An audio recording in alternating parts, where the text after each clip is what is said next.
wapenzi watazamaji wa Jusam TV, na hapa leo nimekuja kumtembelea mwanasaikolojia au dokta wa mambo mbalimbali ya mahusiano, na hapa unaponiona ndio niko naye hapa. Atajitambulisha yeye mwenyewe jina lake, na nitakwenda kwenye swali langu moja kwa moja ambalo linakwenda kumlenga yeye aweze kutupa majibu sisi na nyinyi wapenzi watazamaji hapo. Bwana, habari yako mzee?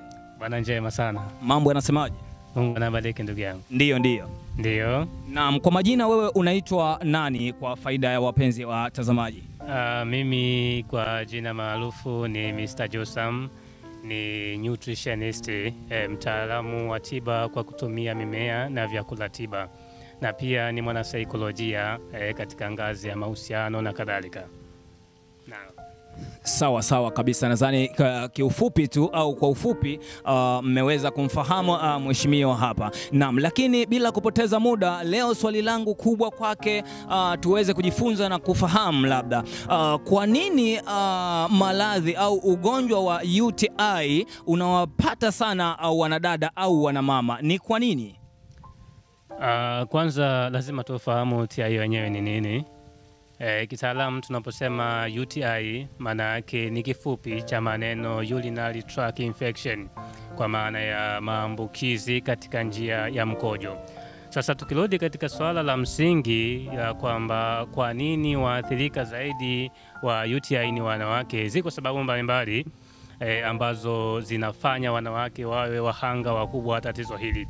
Sababu ya kwanza kabisa ni kutokana na maumbile yao, kwa sababu UTI huwa inashambulia zaidi katika maeneo ambayo yana unyevu. Hasa maumbile ya kina mama ni kazi sana kuwa makavu.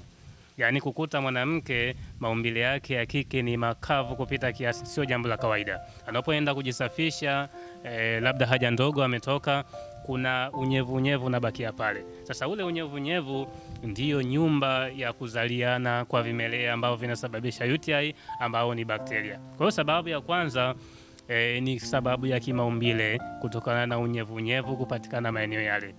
Lakini sababu ya pili ni vyoo ambavyo tunavitumia.